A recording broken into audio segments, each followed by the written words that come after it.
Salut, c'est Anaël. Je continue ma série sur l'écriture de romans et les difficultés qu'on peut rencontrer dans l'écriture d'un roman en particulier. Si vous vous rendez compte que vous aviez un projet de roman, vous avez une vision claire, vous avez un plan et au bout de 30 pages, vous avez tendance à bloquer. C'est une astuce que j'aime bien, dont on parle relativement peu, qui consiste à dissimuler un recueil de nouvelles sous la forme d'un roman. C'est très simple. Donc en fait, l'intérêt, c'est que pour vous, vous écrivez des textes courts, qui sont plus faciles à maîtriser. Si vous êtes capable d'écrire 30 pages, vous êtes capable d'écrire encore 30 pages, et encore 30 pages, et encore 30 pages. Et le fait de tourner en fait ces blocs, ça peut être 30 pages, 15, 20, 40, 50, peu importe, sous forme de nouvelles, c'est que vous réfléchissez en termes d'unité dramatique. Chaque bloc de X pages racontera une petite histoire avec un personnage qui sera le même sur toutes les histoires, et une série d'événements qui arrivent à ce personnage. Et ces séries d'événements se répondront en fait d'un texte à l'autre.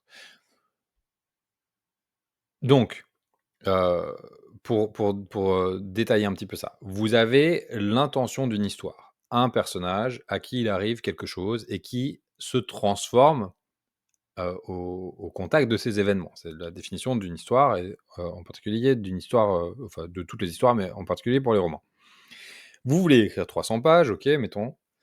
Vous découpez la transformation et les événements de votre personnage en 10. C'est un exemple, ça peut être 5, ça peut être 9, ça peut être 25, ça peut être ce que vous voulez, en un certain nombre de moments.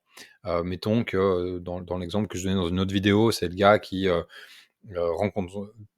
sèche le travail, croise son patron, se fait virer, peut-être que derrière il va déménager et démarrer une nouvelle vie.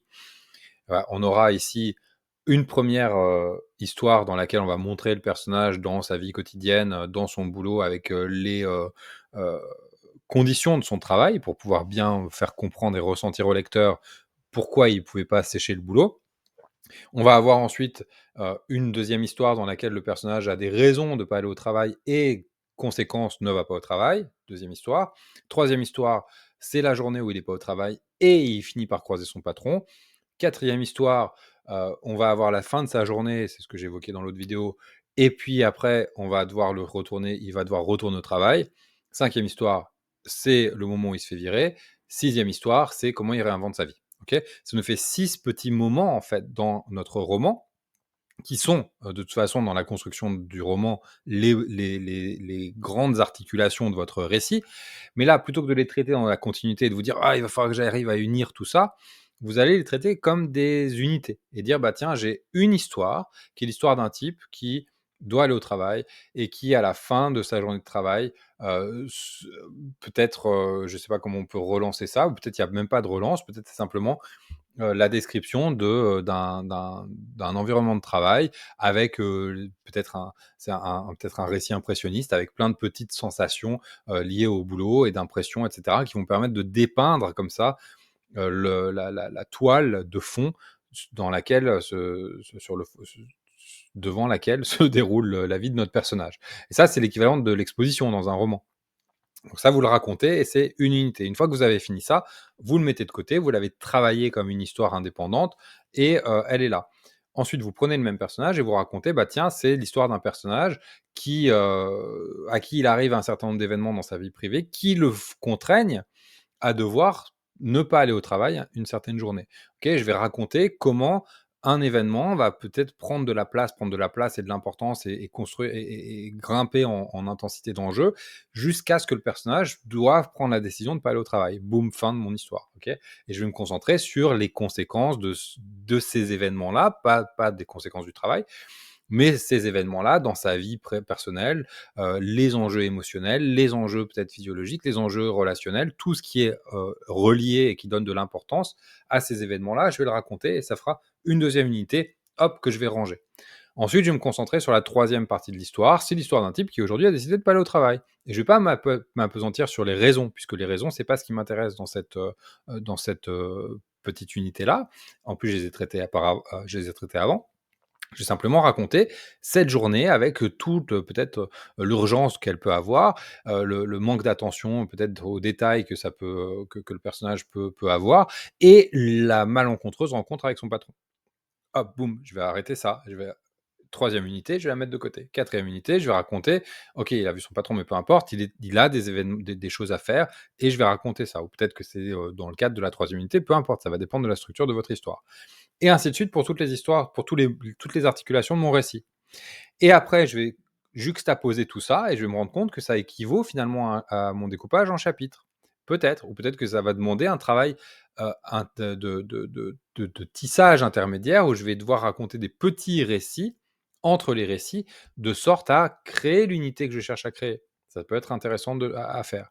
Et de cette façon-là, en fait, ce qui se passe, c'est que je trompe mon cerveau en détournant son attention de la tâche énorme que représente le fait d'écrire 300 pages.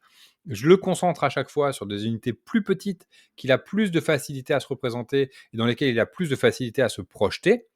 Je me concentre sur l'écriture de chacune de ces unités-là et le résultat à la fin, c'est que j'ai quand même un récit complet qui déroule bien la prémisse initiale, c'est-à-dire ce personnage-là à qui il arrive ces choses-là, et qui amène bien à son terme la transformation de mon personnage. Pour un lecteur, c'est, ça change rien. C'est-à-dire l'expérience de lecture est la même. Il n'y a pas de rupture dans le personnage. Il y a juste peut-être des ellipses un peu plus importantes entre les événements, encore que dans l'exemple que j'ai donné, il n'y en ait pas tant que ça. Vous pouvez aussi le faire avec différents personnages point de vue et il y a plein de manières d'articuler cette chose-là. Mais en tout cas, pour vous, c'est plus facile à écrire. Ça rentre dans des choses que vous maîtrisez davantage, des formats plus courts et en même temps, pour le lecteur, c'est équivalent. Ok. Donc ça, c'est une astuce si jamais vous avez de la difficulté à écrire un format long. Découpez-le en plusieurs formats courts, concentrez-vous sur chaque histoire individuelle. Une fois que vous avez l'ensemble, hop, un petit, un petit coup de couture là, et puis c'est réglé. Ça fait l'équivalent d'un roman, d'un roman. J'allais dire d'un roman long, ce qui n'a pas de sens, d'un roman. Ça, c'est un truc que j'ai piqué dans que j'ai emprunté à Ray Bradbury, qui en parle dans, je crois, son livre, du zen et de l'écriture, que je mettrai, dont je mettrai les références en lien, à côté de cette vidéo. Je sais plus exactement comment est traduit le titre, où il raconte que c'est comme ça qu'il a publié son premier roman. C'est-à-dire que lui, c'était un auteur de nouvelles et puis il a eu un ami qui l'a mis en lien avec un éditeur et l'éditeur lui a dit: «C'est très bien, moi, je publie des romans. Est-ce que vous n'auriez pas un roman? Ou est-ce que vous n'auriez pas plusieurs nouvelles qui puissent être réunies par un fil rouge?» Et c'est comme ça que sont nées les Chroniques martiennes. Il est rentré à son hôtel, il a pris les différents textes qui se passaient ou qui pouvaient se passer sur Mars, et écrit une petite nouvelle introductive, quelques textes intermédiaires pour réunir l'ensemble. Et les Chroniques martiennes ont été publiées sous forme de romans, alors qu'elles étaient à la base un ensemble de nouvelles. Et donc ça, c'est quelque chose qu'on retrouve beaucoup dans plein de genres différents, et qui est un outil d'écriture très intéressant. Voilà, c'est tout pour aujourd'hui. Je vous souhaite une excellente journée. À bientôt.